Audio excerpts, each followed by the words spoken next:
Shalom Bapak Ibu semuanya dikasih dalam Kristus Yesus Tuhan dimanapun berada. Apa kabar semuanya? Baik tentu dan sehat tentunya. Saya berdoa setiap hari dan bertambah hari kita semakin bertambah jatuh cinta kepada Tuhan. Amin. Karena kita mengalami pengenalan akan Tuhan yang semakin hari semakin mendalam. Ada sebuah lagu yang berkata, ku jatuh cinta pada dia, tambah dan dalam lagi. Mari kita dengarkan firman Tuhan yang saya beri judul, milikilah kehidupan yang berintegritas. Lebih kurang 30 menit ke depan kita dengarkan. Sebelum itu, saya mau mengajak setiap kita untuk terlebih dahulu berdoa. Mari kita berdoa. Bapa yang maha baik, Bapa dalam surga, di dalam Kristus Yesus Tuhan, kami mengucap syukur Tuhan buat kesempatan hari ini Tuhan. Engkau Tuhan yang terus menambahkan dalam kehidupan kami pribadi lepas pribadi, tambah dan dalamnya cinta kami kepada Tuhan. Terima kasih Tuhan bahwa kami mengalir dan semakin merasakan dalamnya cinta-Mu dalam kehidupan kami.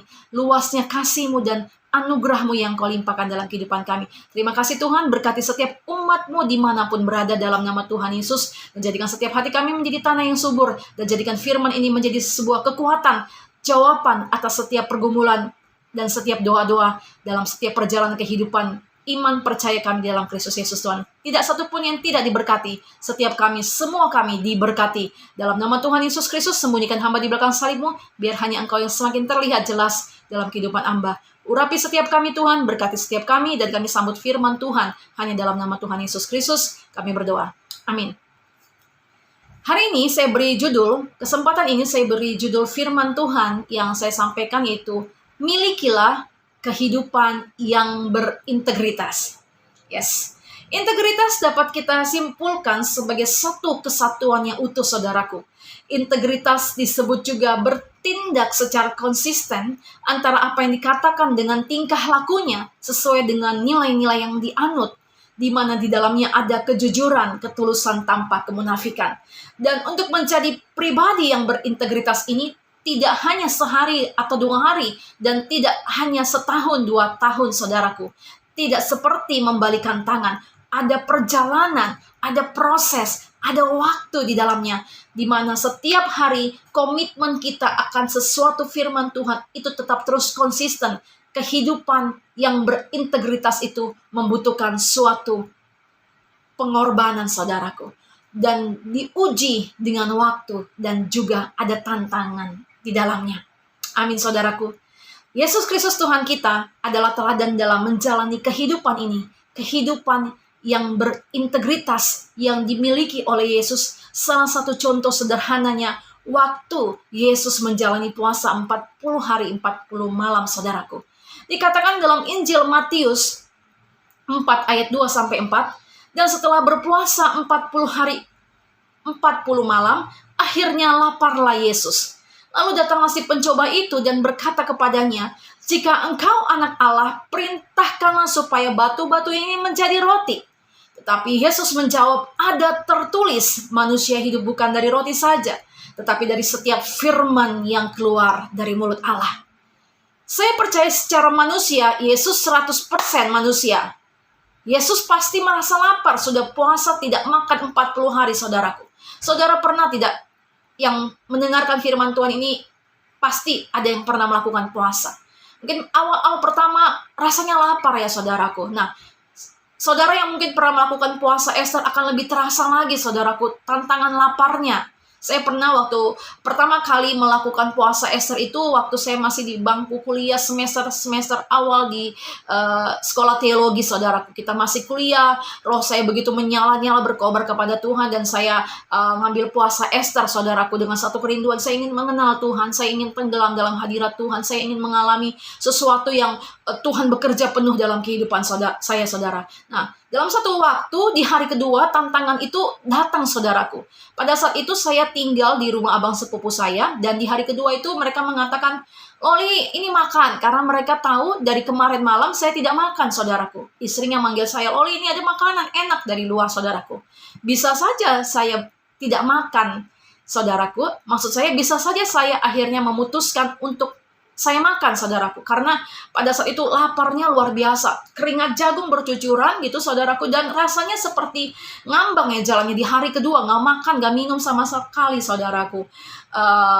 maksud saya menceritakan ini kan bukan sesuatu yang saya mau merasa diri saya sok rohani atau lebih rohani saudaraku, tetapi bagi kita yang biasanya kita makan 2-3 kali sehari dengan tidak makan selama lebih dari 24 jam, tantangan itu akan terasa sangat saudara. Nah, Yesus kita menjalankan puasa 40 hari saudaraku.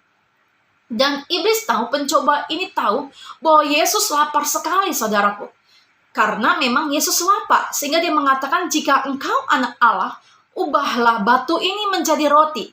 Tetapi Yesus mengatakan manusia bukan hidup dari roti saja, tetapi dari setiap firman yang keluar dari mulut Allah. Demikian juga dalam kehidupan kita sehari-hari, saudara. Kadang banyak godaan, tantangan yang muncul di sekitar kita. Tawaran-tawaran yang mungkin dapat menghadirkan kenikmatan dan menghasilkan keuntungan yang cepat bagi kehidupan kita ataupun bagi keluarga kita. Tetapi kalau itu bertentangan dengan firman Tuhan, bagi saudara dan saya yang mau memiliki kehidupan yang berintegritas, kita harus berani berkata tidak untuk segala sesuatu yang tidak sesuai dengan apa yang firman Tuhan katakan. Nah, hari ini, kesempatan ini kita akan menggali firman Tuhan dari satu ayat, saudaraku. Tetapi satu ayat ini ada 3 yang kita dapatkan, yang dapat kita tarik dari judul yang saya beri, milikilah kehidupan yang berintegritas. Mari kita buka firman Tuhan dari Filipi 3 ayat 10, saudaraku. Filipi 3 ayat 10 yang dikatakan, yang kukehendaki ialah mengenal Dia dan kuasa kebangkitannya dan persekutuan dalam penderitaannya, di mana aku menjadi serupa dengan Dia dalam kematiannya. Satu ayat ini mengandung makna mengenai kehidupan yang berintegritas. Rasul Paulus, saya percaya, adalah seorang pribadi yang memiliki kehidupan yang berintegritas. Teladan kita adalah Yesus. Tetapi saya tertarik dengan seorang rasul yang luar biasa ini yang bernama Rasul Paulus, saudaraku.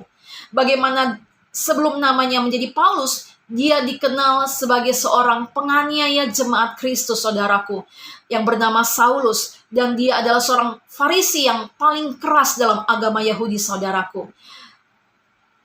Rasul Paulus menuliskan surat Filipi ini juga bukan dalam satu keadaan yang santai atau keadaan yang nyaman, tetapi dia sedang terbelenggu di penjara, saudaraku.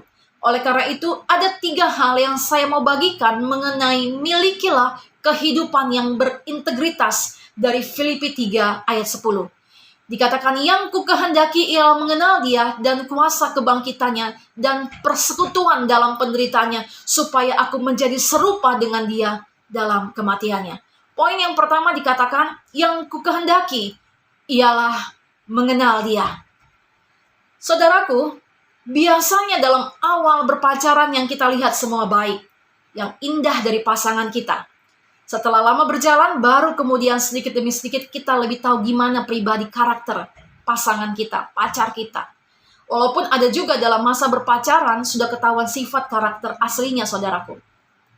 Dan setelah memutuskan masuk dalam pernikahan, baru ketahuan aslinya. Dan bukan baru pernikahan sehari, 2 hari, sebulan, 2 bulan. Ada waktu-waktu yang akhirnya membuat pasangan suami istri ini semakin mengenal pasangannya. Amin, saudaraku. Amin. Semakin kita terus bersama setahun, 2 tahun, akhirnya kita semakin mengenal pribadi karakter suami kita. Bukan hanya setahun, 2 tahun, kita udah langsung mengenal secara keseluruhan.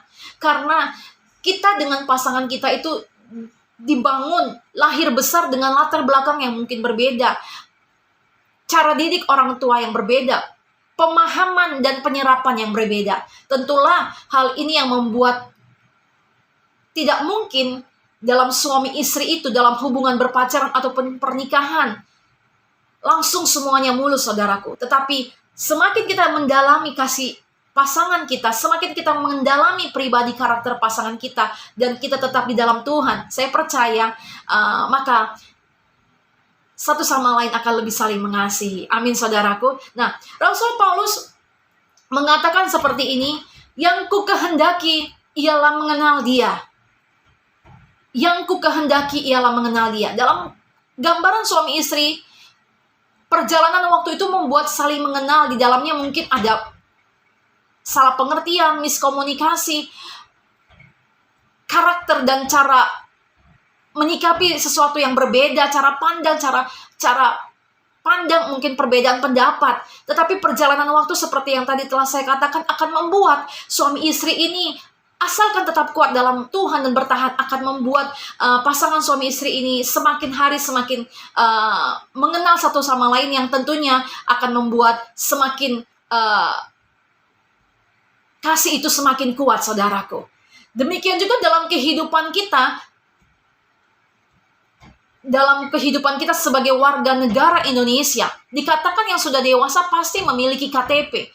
Dan di dalam KTP itu ada agama, saudaraku. Benar nggak? Dituliskan agama Kristen, yang artinya pengikut Kristus. Benar, saudaraku. Tetapi apakah menjadi suatu jaminan yang dikatakan agama Kristen itu sudah mengenal dengan benar, sudah mengenal dengan baik siapa Tuhannya? Belum menjadi suatu jaminan, kan, saudaraku. Demikian juga dalam perjalanan iman percaya seseorang pengikut Kristus, bukan hanya berbicara mengenai keadaan yang nyaman saja, saudaraku. Bukan hanya berbicara mengenai keadaan yang nyaman senantiasa. Bukan menjadi suatu jaminan saya menjadi seorang pengikut Kristus maka semua akan mulus, maka semua akan enak, semua akan nyaman. Tidak, saudaraku. Demikian juga kehidupan Paulus pada saat dia menjadi pengikut Kristus, pada saat dia menjadi seorang penginjil Tuhan, dia mendapatkan penolakan, saudaraku. Dia mendapatkan pertentangan dari murid-murid Yesus, dari para rasul-rasul. Karena apa? Karena latar belakangnya, backgroundnya. Tetapi Tuhan juga mengirimkan orang-orang, anak-anak Tuhan yang menguatkan setiap kita tentunya. Demikian juga Rasul Paulus. Tuhan mengirimkan Rasul Barnabas untuk mendukung, menguatkan Rasul Paulus. Dia mau mundur pun tidak bisa, saudaraku. Karena Tuhan telah memanggil dia. Dan dia juga mendapatkan tekanan, cemooh dari latar belakangnya Paulus. Karena dia adalah seorang Farisi yang berada dalam agama, dalam garis keras dalam agama Yahudi, saudaraku. Tetapi karena pengenalan Rasul Paulus yang kuat di dalam Tuhan, maka dia tetap terus kuat melangkah di dalam kekuatan Tuhan dalam memberitakan Injil. Sehingga dia menuliskan dalam salah satu tulisannya, namun aku hidup, tetapi bukan aku sendiri lagi yang hidup, melainkan Kristus yang hidup di dalam aku. Demikian juga, saudaraku, buat kita. Mungkin saat kita menghadapi satu tekanan, tidak diperlakukan adil oleh bos kita, mendapatkan penghinaan, atau Tuhan tidak adil dalam menerima apa yang menjadi hak mungkin dalam bekerja. Tapi katakanlah, namun aku hidup, tetapi bukan aku lagi yang hidup, melainkan Kristus yang hidup di dalam aku. Saat saudara memperkatakan ini, apapun yang saudara mungkin sedang hadapi, keadaan yang tidak enak yang saudara hadapi, kehilangan sukacita, kehilangan damai sejahtera. Tapi kalau saudara menghidupkan ayat ini, maka damai sejahtera, sukacita akan Tuhan kembalikan dan limpahkan dalam kehidupan saudara. Oleh karena itu, poin pertama dari milikilah kehidupan yang berintegritas adalah mari kita mengenal Dia dengan benar, saudaraku. Mengenal dia dengan benar adalah mengalami dia, saudaraku. Seperti yang dialami oleh Ayub. Mari kita buka Ayub 42 ayat 5. Dikatakan, Ayub 42 ayat 5. Hanya dari kata orang saja aku mendengar tentang engkau, tetapi sekarang mataku sendiri memandang engkau. Dalam terjemahan bahasa Indonesia sehari-hari dikatakan, dahulu pengetahuanku tentang engkau hanya ku dengar dari orang saja, tetapi sekarang ku kenal engkau dengan berhadapan muka. Saudaraku, cerita mengenai Ayub ini luar biasa, saudaraku. Ayub dikatakan dalam Ayub 1, dia adalah seorang yang saleh, hidup takut akan Tuhan. Dalam satu masa ada percakapan antara Tuhan Allah dengan iblis, saudaraku. Dan kemudian Tuhan Allah mengizinkan iblis untuk mencobai Ayub, tetapi Tuhan mengatakan, tapi jangan ambil nyawanya. Nah, Ayub ini dikatakan adalah seorang yang terkaya pada masa itu. Dia punya 7 orang anak laki-laki, 3 orang anak perempuan. Satu keadaan di mana iblis mencobai dia dan Tuhan mengizinkan. Keadaan Ayub, seluruh harta benda miliknya habis, saudaraku. Bahkan anak-anaknya pun habis. Bahkan dia menghadapi satu keadaan di mana tubuhnya penuh dengan borok dan gatal, saudaraku. Dan dia harus menggaruknya itu dengan pecahan beling, saudaraku. Artinya dalam dia menggaruk itu bukan hanya gatal, tetapi juga luka. Pasti ada darah pada saat dia setiap kali dia menggaruk tubuhnya, saudaraku. Nah, kemudian teman-temannya juga mengatakan, mungkin kamu telah berbuat salah kepada Tuhan, mungkin kamu ini menghakimi Ayub lah. Dan istrinya juga mengatakan, bagaimana Tuhan Allahmu, seperti itu ya, saudaraku. Istilahnya, mana nih Tuhan Allahmu yang kau sembah, yang kau puja-puja, seperti itu gambarannya ya, saudaraku. Nah, satu keadaan, satu masa Tuhan Allah memulihkan kembali keadaan Ayub, saudaraku. Dan dikatakan, Allah berkata, kamu doakan teman-temanmu, maka saya akan memulihkan keadaanmu. Seperti itulah bahasanya sederhananya, saudaraku. Dan Ayub mendoakan saudara-saudara, mendoakan teman-temannya, dan Tuhan memulihkan keadaan Ayub. Dan Alkitab mengatakan, keadaan Ayub dipulihkan, harta benda milik kekayaannya dikembalikan 2 kali lipat, saudaraku. Luar biasa tidak? 2 kali lipat. Anak-anak yang baru Tuhan berikan, 7 orang anak laki-laki, 3 orang anak perempuan. Dan Alkitab mengatakan anak-anak Ayub adalah anak-anak yang tercantik, anak-anak perempuannya di masa itu, saudaraku. Dan Tuhan menambahkan usianya menjadi panjang umur. Ayub diberikan panjang umur, dapat melihat keturunan pertamanya, yaitu anaknya, cucunya, cicitnya, sampai dengan anak dari cicitnya, saudaraku. Sampai keturunannya 4. Tuhan memulihkan keadaannya, kekayaannya 2 kali lipat, saudaraku. Haleluya. Jadi poin pertama, milikilah kehidupan yang berintegritas di 2023 ini, saudaraku. Bukan hanya di 2023, tapi 2024, 2025, dan seterusnya, saudaraku. Mari kita tetapkan diri kita, Tuhan, aku mau memiliki pribadi yang berintegritas di dalam kekuatan Tuhan. Dengan cara mengalami Dia dengan benar. Dengan cara mengalami Dia, mengalami Tuhan secara pribadi, saudaraku. Milikilah kehidupan yang berintegritas, berarti suatu ajakan. Dan caranya adalah, yang pertama yang saya catat adalah, mari kita senantiasa mengucap syukur dalam segala hal, saudaraku. Pada saat kita mengucap syukur di dalam segala hal, bukan hanya dalam kondisi saat kita memiliki harta berlimpah, saudaraku, tapi dalam satu masa di mana Tuhan izinkan pemurnian, tetaplah mengucap syukur, tetaplah percaya bahwa tidak ada yang tidak baik yang Tuhan berikan. Jangan curiga kepada Tuhan, sebab rancangan Tuhan adalah rancangan damai sejahtera dan bukan kecelakaan, melainkan rancangan masa depan yang cerah dan penuh pengharapan. Poin pertama, milikilah kehidupan yang berintegritas adalah, mari kita senantiasa mengucap syukur di dalam segala hal. Suami nggak kasih uang jajan, suami nggak kasih uang belanja, tetap mengucap syukur, saudaraku. Bos kayaknya pilih kasih, padahal saudara lebih berprestasi, tetap mengucap syukur. Berarti ada maksud tujuan Tuhan. Tuhan izinkan itu, saudaraku. Amin. Mengucap syukurlah dalam segala hal. Promosi kita bukan dari manusia, promosi kita datangnya dari Tuhan. Pelebaran pelayanan kita bukan dari manusia, pelebaran kita, perluasan daerah teritorial kita dari Tuhan. Tetaplah mengucap syukur. Tetaplah mengucap syukur sekalipun saudara mungkin sepertinya diperlakukan tidak adil dengan orang tuamu. Tetaplah mengucap syukur karena ada maksud dan tujuan rencana Tuhan. Seperti Daud. Pada saat Daud tidak diperhitungkan oleh orang tuanya. Pada saat Nabi Isai datang yang mengatakan, siapakah anak-anakmu lain selain daripada 7 orang ini? Dan kemudian ada 1 anak saya yang sedang mengembalakan domba. Bukankah itu seperti tidak diperhitungkan oleh ayahnya?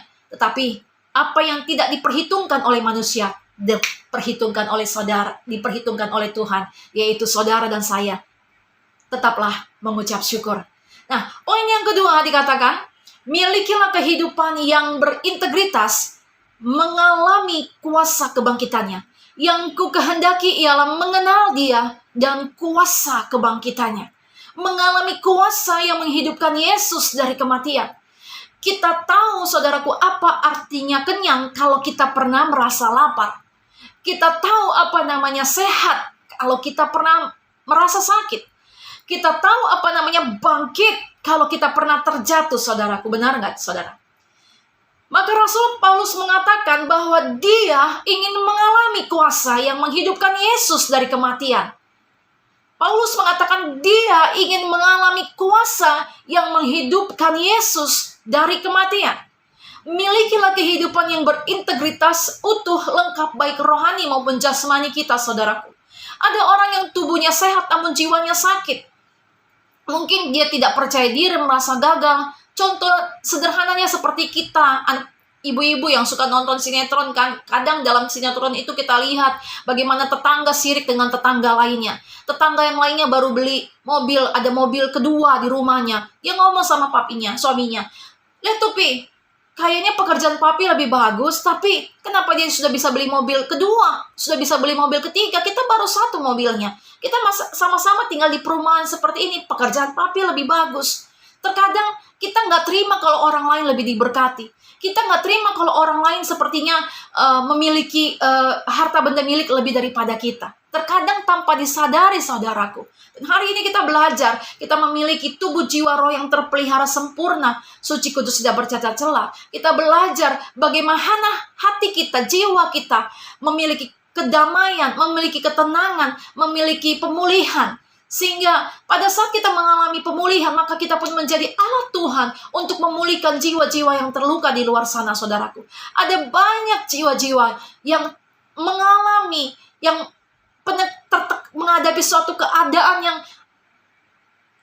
goncangan yang menekan jiwa mereka, saudaraku. Dan saudara mengalami pemulihan dengan tujuan yang maksudnya Tuhan adalah saudara dan saya dipakai untuk menjadi alat pemulihan bagi keselamatan orang-orang, bagi pemulihan jiwa-jiwa orang di luar sana.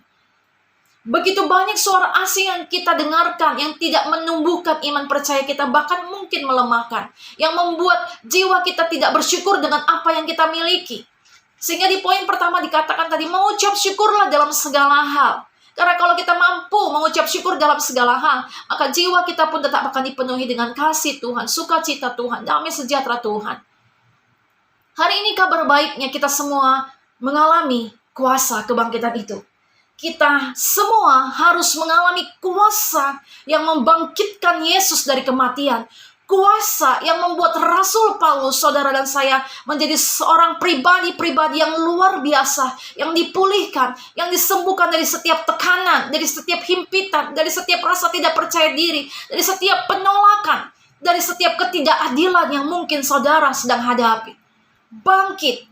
Rasul Paulus mengatakan, yang kukandaki ialah mengenal dia dan mengenal kuasa dan mengalami kuasa kebangkitan, yang mengalami kuasa yang menghidupkan Yesus dari kematian. Apa yang saudara sedang butuhkan saat ini? Kuasa apa yang saudara butuhkan untuk membangkitkan keadaan saudara saat ini? Membutuhkan pemulihan dalam keadaan keuangan. Tuhan sanggup memulihkan kesehatan tubuh saudara. Tuhan sanggup memulihkan damai sejahtera, ketenangan dalam keluarga besar saudara. Tuhan sanggup memulihkan apapun. Sekarang adalah bagaimana kita menyikapi segala sesuatunya. Apakah kita telah mengenal dia dengan benar? Apakah kita mengucap syukur dalam segala hal? Sekalipun mungkin Tuhan mengizinkan ada hal-hal yang tidak enak yang saudara sedang alami. Penolakan-penolakan yang mungkin saudara alami, tekanan-tekanan dari pasangan yang saudara sedang alami, tetap mengucap syukur, tetap berdoa, tetap kuat dalam Tuhan. Maka pada saat saudara melewati itu semua, maka saudara akan melihat bagaimana kasih dan karya rencana Tuhan yang sempurna, yang sebenarnya Tuhan izinkan itu untuk menjadikan saudara saya menjadi pribadi-pribadi yang kuat, saudaraku. Amin, saudaraku. Saya percaya Paulus bukan hanya mengalami penolakan, tekanan dari sisi murid-murid Yesus, tapi dia juga dari latar belakangnya dia mendapatkan mungkin cemooh, tekanan, ataupun atau mungkin pun amarah dari latar belakangnya karena dia adalah seorang Farisi dalam garis keras agama Yahudi, saudaraku. Kabar baiknya hari ini Tuhan mau memulihkan jiwa-jiwa yang hancur di hadapannya. Tuhan mau memulihkan lebih lagi bagian dari yang membutuhkan jamahan Tuhan, kasih Tuhan. Jika saudara haus akan kasih, hari ini Tuhan mau memulihkan, memberikan kasih itu. Carilah kasih yang daripada Bapa, karena kasih daripada Bapa tidak akan mengecewakan. Carilah Tuhan, firman-Nya berkata selama Ia berkenan. Dan Tuhan memulihkan setiap hati-hati, jiwa-jiwa yang hancur. Hati yang remuk tidak Engkau pandang hina Tuhan, firman Tuhan berkata, saudaraku. Tuhan mau memulihkan setiap jati diri kita lebih lagi. Tuhan mau memulihkan identitas diri kita, saudaraku. Alkitab mengatakan dalam Efesus 2 ayat 10, karena kita ini buatan Allah, diciptakan dalam Kristus Yesus untuk melakukan pekerjaan baik yang dipersiapkan Allah sebelumnya. Ia mau supaya kita hidup di dalamnya. Katakan amin. Karena saudara dan saya adalah buatan Allah, diciptakan dalam Kristus Yesus untuk melakukan pekerjaan baik yang dipersiapkan Allah sebelumnya, dan Tuhan mau saudara dan saya hidup di dalamnya. Bayangkan saudara, bahwa saudara dan saya adalah buatan Allah, pencipta alam semesta. Jadilah terang, jadilah cakrawala. Semua Allah ciptakan dengan firman-Nya, dengan perkataannya. Tetapi manusia pertama kali, Adam, diciptakan dengan jari-jari Allah, saudaraku. Jari-jari Allah yang maha kuasa, yang menjadikan manusia pertama, Adam, saudaraku. Dan dia hembuskan nafas kehidupan kepada Adam, saudaraku. Maka ingatlah, apapun situasi dan keadaan saudara, Allah berfirman saat ini mengatakan bagi setiap kita ini buatan Allah, diciptakan dalam Kristus Yesus untuk melakukan pekerjaan baik. Tetaplah berbuat baik, sekalipun mungkin saudara tidak dianggap dan tidak dihitung perbuatan baik saudara. Tetaplah taburkan kasih, tetaplah taburkan cinta, tetaplah taburkan pengampunan, tetaplah taburkan doa. Karena saudara melakukannya itu buat Tuhan, saudaraku. Karena saudara dan saya buatan Allah yang diciptakan dalam Kristus Yesus untuk melakukan pekerjaan yang baik yang dipersiapkan Allah, dan Tuhan mau supaya saudara hidup di dalamnya. Tetap taburkan pengampunan, tetap taburkan doa, tetap taburkan kasih, tetap taburkan perkataan-perkataan baik bagi hidup pasanganmu, bagi anak-anakmu, bagi keluarga kita, saudaraku. Tetap taburkan hal-hal yang indah dalam kehidupan kita. Amin, saudaraku. Yang ku kehendaki ialah mengenal Dia dan kuasa kebangkitannya, mengalami Yesus, kuasa yang menghidupkan Yesus dari kematian, kuasa yang menghidupkan setiap kita dari kegagalan kita, dari keterpurukan kita, dari ketidakberdayaan kita, kuasa yang menghidupkan kita, menyembuhkan dari segala sakit penyakit kita, menyembuhkan dari setiap kekurangan kita sehingga hidup kita diberkati.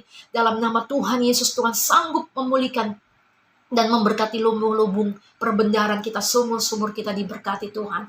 Amin. Firman-Nya berkata dalam Amsal 24 ayat 16, saudaraku. Sebab 7 kali orang benar jatuh, namun ia bangun kembali. Tetapi orang fasik akan roboh dalam bencana. Dalam terjemahan bahasa Indonesia sehari-hari dikatakan, sebab sekalipun orang jujur jatuh berkali-kali, selalu ia akan bangun kembali.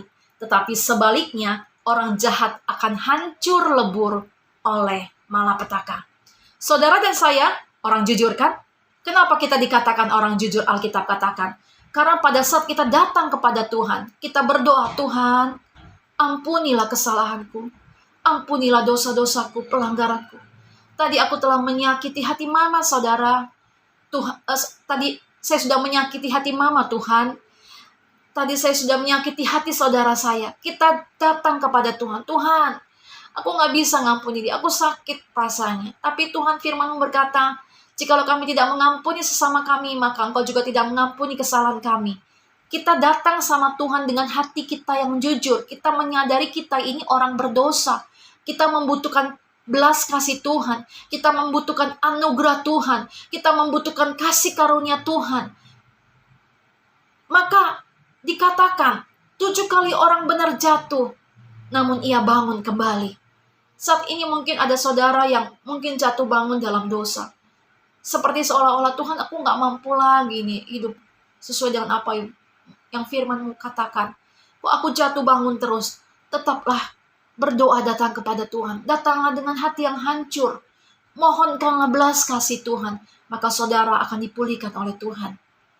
Tapi janganlah setiap kita sengaja menjatuhkan diri kita. Tetapi di sini maksudnya, sebab sekalipun orang benar jatuh, namun ia bangun kembali.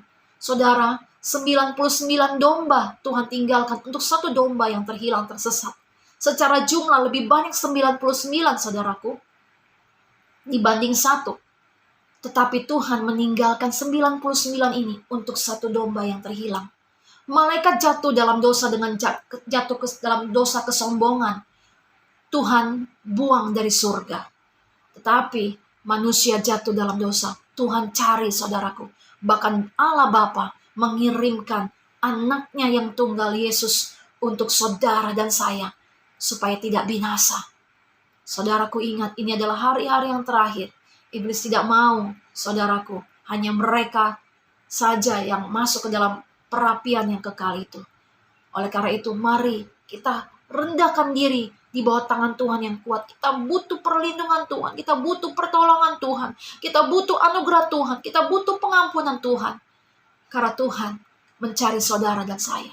Tuhan sanggup memulihkan seberapapun keadaan saudara saat ini yang mungkin sudah tidak dianggap oleh manusia, dicemooh oleh manusia, dihina oleh manusia. Tuhan sanggup memulihkan keadaan saudara dan membangkitkan kembali, asalkan saudara tetap terus datang kepada Tuhan. Panggil dia, serukan dia. Hati yang hancur Tuhan tidak pandang hina, saudaraku. Amin, saudaraku. Firman-Nya berkata dalam Mazmur 32 ayat 5, lalu aku mengakui dosaku kepadamu, kesalahanku tak ada yang kusembunyikan. Aku memutuskan untuk mengakuinya kepadamu dan engkau mengampuni semua dosaku. Saudara dan saya adalah orang-orang benar yang dibenarkan di dalam iman kepada Kristus Yesus Tuhan. Saya ulangi lagi, saudara dan saya adalah orang-orang benar yang dibenarkan di dalam iman kita kepada Kristus Yesus Tuhan. Mari kita datang kepada Tuhan dengan suatu pengakuan dan kejujuran di hadapan Tuhan. Sekalipun mungkin kita tidak mengakui, kita tidak jujur, Tuhan tahu kok. Karena di hadapan Tuhan semuanya telanjang. Tapi pada hari ini kita diingatkan untuk kita mengakuinya kepada Tuhan. Karena Tuhan senang orang-orang yang datang kepada Dia apa adanya.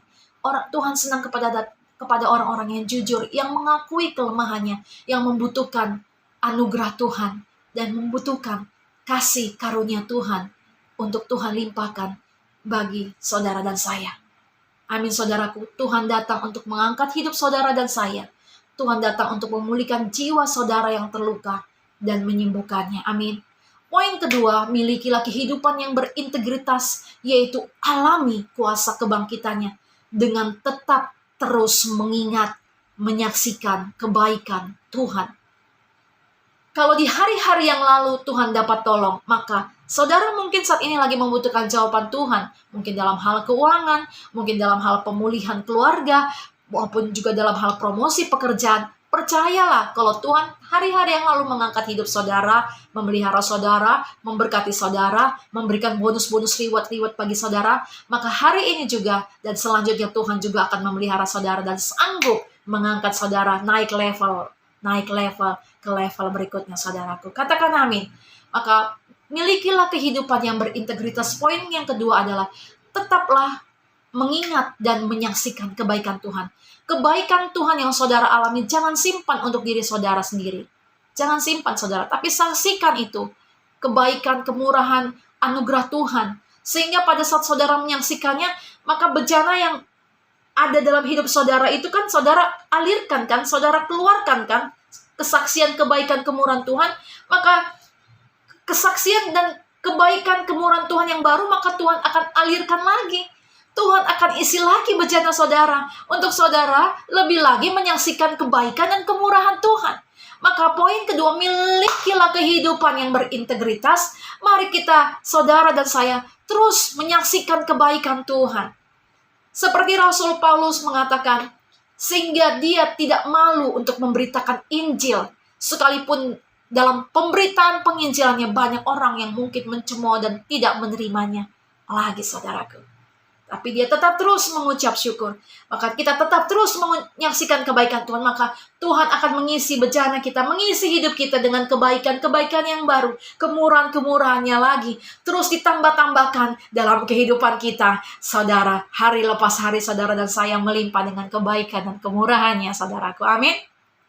Dan poin yang ketiga adalah, melalui Filipi 3 ayat 10 dikatakan, yang ku kehendaki ialah mengenal Dia dan kuasa kebangkitannya dan persekutuan dalam penderitaannya.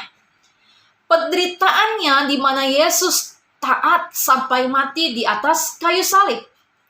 Poin ketiga untuk memiliki kehidupan yang berintegritas adalah taat, saudaraku. Yesus taat kepada apa yang Bapa katakan, apa yang Bapa kehendaki.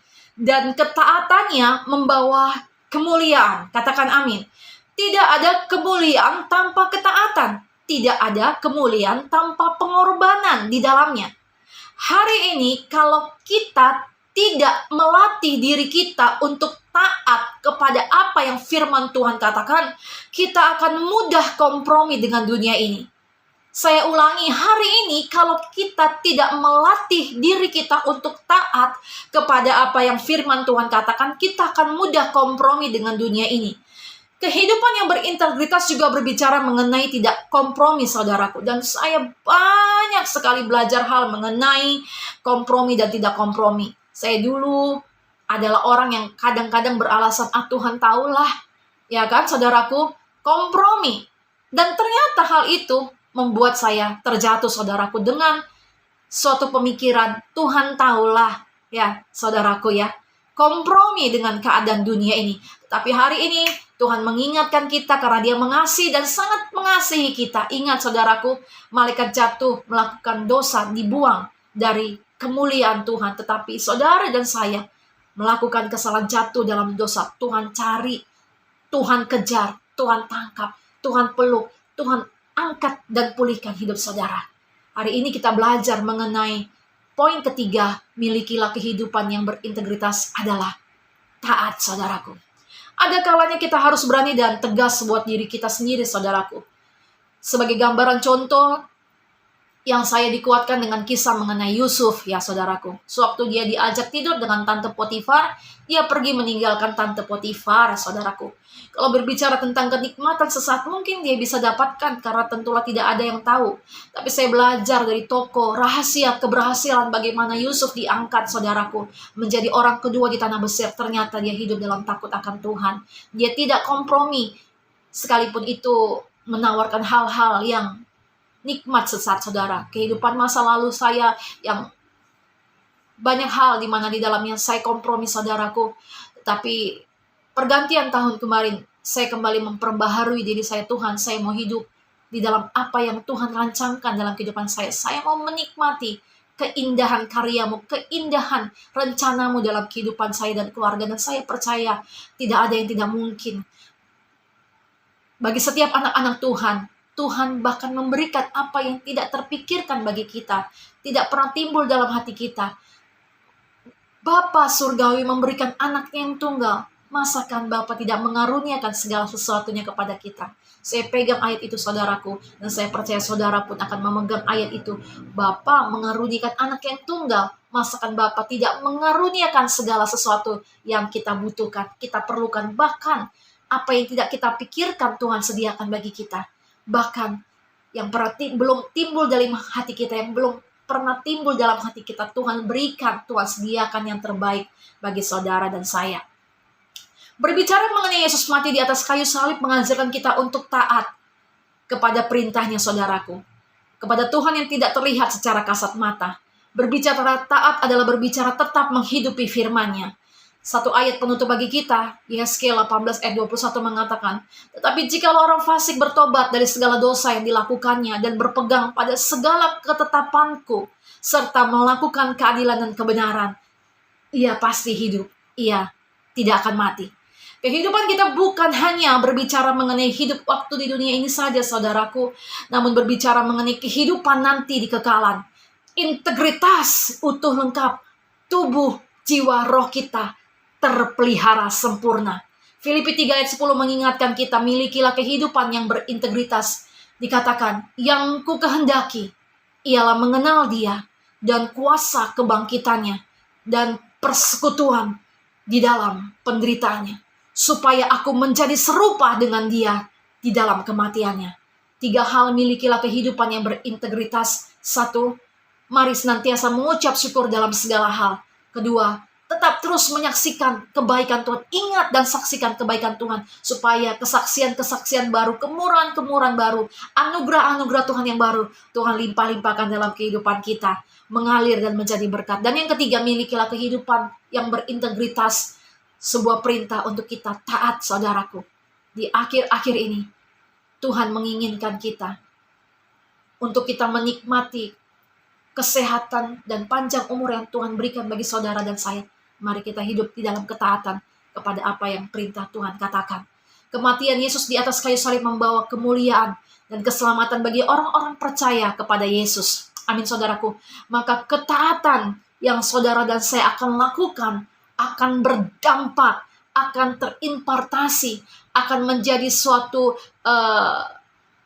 hal yang akan ditiru dan dilakukan oleh anak cucu keturunan kita. Artinya saudara taat kepada firman Tuhan, menghidupi firman, maka bukan hanya saudara dan saya saja yang menikmati, tetapi anak-anak saudara, keturunan saudara pun menikmati atas apa yang saudara lakukan, yaitu hidup dalam ketaatan. Pelayanan saudara, lingkungan saudara akan membawa dampak pada saat saudara hidup di dalam ketaatan. Saya dan saudara hari ini memilih untuk hidup dalam ketaatan, karena di balik ketaatan ada glory, ada kemuliaan yang saya dan saudara akan terima lebih lagi daripada Tuhan. Kepada pengorbanannya di atas kayu salib, perjalanan hidup yang saudara dan saya alami, itu akan Tuhan bawa lebih dalam lagi. Lebih lagi kepada kemuliaannya. Mengenal Dia dengan benar, mengalami Tuhan, akan mampu memuat kita mengucap syukur dalam segala hal, saudaraku.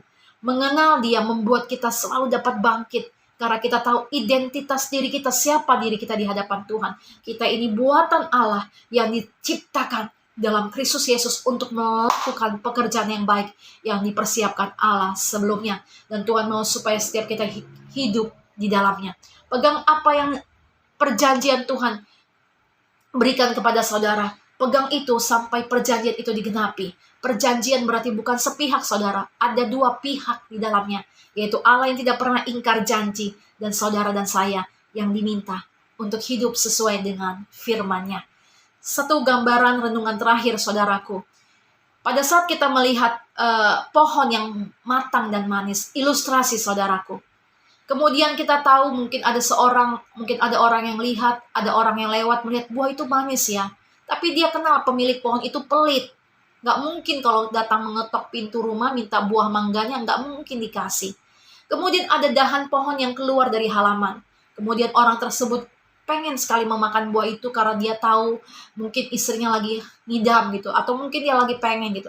Nah, dia goncang itu dahan yang keluar dari pohon halaman pemilik rumah supaya buahnya jatuh. Atau dia lempar itu supaya buahnya jatuh keluar. Terkadang dalam kehidupan orang-orang percaya yang menghasilkan buah-buah yang manis, yang matang, terkadang menghadapi satu godaan, satu tantangan, satu goncangan yang menekan kehidupannya. Supaya apa? Supaya tantangan itu, buah itu jatuh gitu saudaraku. Nah, kita kan tidak mau buah itu jatuh dengan percuma saudaraku. Artinya, dalam kehidupan kita, perjalanan iman percaya kita, sebagai orang-orang percaya yang menghasilkan buah-buah dan mau menghasilkan buah yang manis, saat saudara menghadapi satu goncangan, tetaplah kuat, tetaplah berlindung kepada Tuhan, tetaplah berharap, tetaplah nantikan pertolongan Tuhan. Saat saudara mungkin lagi sedang difitnah, dilempar dengan kata-kata cemooh, tetaplah mengampuni, tetaplah menabur kasih, tetaplah menabur doa, tetaplah menabur pengampunan. Dalam gambaran buah yang matang dan manis, saat seseorang ingin memilikinya namun tidak bisa memilikinya, dia lempar, dia goyang supaya dia dapat memiliki buah itu. Maka saudara dan saya tetaplah kuat di dalam Tuhan, sekalipun mungkin prosesnya tidak enak. Tapi percayalah, saudara dan saya di bawah Tuhan kepada suatu kenikmatan yang Tuhan tambah-tambahkan, suatu kehidupan di bumi seperti di surga. Karena janji Tuhan, dengan panjang umur, saudara dan saya akan diperlihatkan keselamatan yang datang daripadanya. Tuhan Allah pencipta alam semesta, Yesus Kristus Tuhan namanya. Mari kita berdoa. Bapa yang maha baik, Bapa dalam surga, dalam nama Tuhan Yesus, hamba telah selesai menyampaikan firman Tuhan. Milikilah kehidupan yang berintegritas dari satu ayat Filipi 3 ayat 10. Yang ku kehendaki ialah mengenal Dia dan kuasa kebangkitannya, dan persekutuan di dalam penderitaannya, supaya aku menjadi serupa dengan dia dalam kematiannya. Bapa, berkati setiap umat-Mu yang mendengarkannya Bapa, dalam nama Yesus jadikan firman ini menjadi jawaban atas setiap pergumulan umat-Mu Tuhan, menjadi jawaban atas setiap doa-doa mereka, menjadi kekuatan dalam setiap perjalanan iman percaya mereka Tuhan, dalam nama Yesus, sehingga setiap kami Tuhan mampu menghasilkan buah-buah yang manis, yang segar, yang dapat kami nikmati dalam nama Yesus, dan dapat dinikmati oleh keluarga kami, dapat dinikmati oleh keturunan kami, dapat dinikmati oleh pelayanan kami, dapat dinikmati oleh lingkungan kami Bapa. Dalam nama Yesus Kristus kami mendapatkan poin pertama, yaitu untuk mengucap syukur di dalam segala hal Tuhan. Poin yang kedua, kami mendapati Bapa di dalam nama Tuhan Yesus Kristus, yaitu tetap untuk terus mengingat dan menyaksikan kebaikan Tuhan. Saat kami menyaksikan kebaikan Tuhan, kami tidak menyimpan dan menikmati untuk diri kami sendiri, maka Tuhan mengisi bejana kami dengan kebaikan-kebaikan Tuhan yang berikutnya, dengan kemurahan-kemurahan Tuhan yang berikutnya, untuk kami saksikan lebih lagi Tuhan, dalam nama Yesus, sehingga lewat kebaikan kemurahan Tuhan kami dapat orang-orang boleh mengalami Tuhan dan memuliakan nama Tuhan dalam nama Yesus. Dan poin yang ketiga, milikilah kehidupan yang berintegritas. Kami diingatkan untuk kami hidup di dalam ketaatan Tuhan. Perjanjian yang Tuhan berikan bagi kami bukan sepihak, bukan hanya daripada Tuhan saja, tapi Tuhan mengingatkan kami pada kesempatan ini bahwa perjanjian itu pun kami harus lakukan dengan menghidupi apa yang firman-Mu katakan Tuhan. Berkati Bapa dalam nama Yesus, tidak satu pun yang tidak diberkati. Setiap kami, semua kami diberkati dalam nama Yesus, karena kami mengalami perjumpaan lewat firman Tuhan dalam nama Yesus. Iman kami dibangkitkan, kami mengalami kuasa kebangkitan. Kami tidak lagi menjadi orang yang tidak layak, kami tidak lagi merasa orang yang rendah diri, tapi kami menjadi orang-orang pribadi-pribadi yang Tuhan pulihkan, yang mengalami kuasa kebangkitan dalam nama Yesus. Kami akan terus maju di dalam kekuatan Tuhan yang Tuhan limpahkan dalam kehidupan kami. Kami percaya berkat-berkat-Mu Tuhan tidak pernah terlambat dalam kehidupan kami. Pemeliharaan-Mu sempurna bagi setiap anak-anak yang berharap dan berseru dan memohon pertolongan dan kemurahan Bapa surgawi. Karena kami percaya Bapa yang kami panggil dan kami sembah dalam nama Yesus adalah Bapa yang maha baik. Anak-Mu Yesus Kristus saja Tuhan Bapa Engkau berikan bagi kami. Masakan Engkau tidak mengaruniakan segala sesuatu. Maka berkati umat-Mu Bapa dalam nama Yesus. Yang lemah Tuhan kuatkan, yang sakit Tuhan sembuhkan. In Jesus name, terima kesembuhan dalam nama Yesus. Taruh tangan-Mu bagi tubuh yang sakit dan katakan dalam nama Yesus, aku sehat oleh bilur-bilur Tuhan Yesus. Aku sembuh dalam nama Tuhan Yesus Kristus. Di dalam Kristus Yesus Tuhan. Bapak yang membutuhkan berkat-berkat keuangan Tuhan berkati, karena burung di udara saja Tuhan pelihara. Nabi Elia Engkau pelihara, Kau kirimkan burung gagak untuk memelihara hamba-hamba-Mu. Maka aku percaya, kami percaya, anak-anak Tuhan yang berharap berseru kepada Tuhan. Bapak berkati Bapak, Kau pelihara, Engkau lindungi, berkati setiap umat-Mu, anak-anak-Mu Tuhan, yang berharap dan berseru dan percaya kepada Tuhan dalam nama Yesus Kristus. Yang berbeban berat Tuhan berikan kelegaan, yang sakit Tuhan sembuhkan, bahkan yang mati dibangkitkan baik secara rohani dan jasmani dalam nama Yesus. Terima kasih Bapa, terima kasih Tuhan Yesus. Terima kasih Tuhan, kami percaya Engkau Tuhan Allah yang hidup dalam kehidupan kami, yang memelihara roh, jiwa, dan tubuh kami terpelihara sempurna, suci, kudus, tidak bercacat celah, menyambut kedatangan Tuhan yang kedua kali. Urapi kami Tuhan, segarkan kami, limpahkan kasih, sukacita, dan damai sejahtera-Mu atas setiap kami anak-anak-Mu Tuhan. Urapi kami, berkati kami Bapa dalam nama Yesus, karena kami percaya tangan Tuhan yang mengangkat hidup kami dalam nama Yesus, menjadi kepala bukan ekor, tidak turun tapi naik. Dan Tuhan yang melepaskan kami dari segala yang jahat, Tuhan yang menjauhkan kami dari segala pencobaan dalam nama Yesus. Dan Tuhan yang memegang setiap kami, tangan kami pada tangan-Mu Bapa dalam nama Yesus, untuk membawa ke kami untuk menikmati kehidupan yang daripada Tuhan. Dalam nama Tuhan Yesus ada limpah sukacita, ada damai sejahtera, ada kesehatan, ada berkat-berkat, ada kebenaran, ada promosi, ada terobosan. Dalam nama Yesus ada kemuliaan yang Tuhan berikan bagi setiap kami yang mau berketetapan untuk hidup di dalam takut dan taat kepada firman-Mu. Terpujilah Tuhan dalam nama Tuhan Yesus Kristus. Promosi datang daripada Tuhan.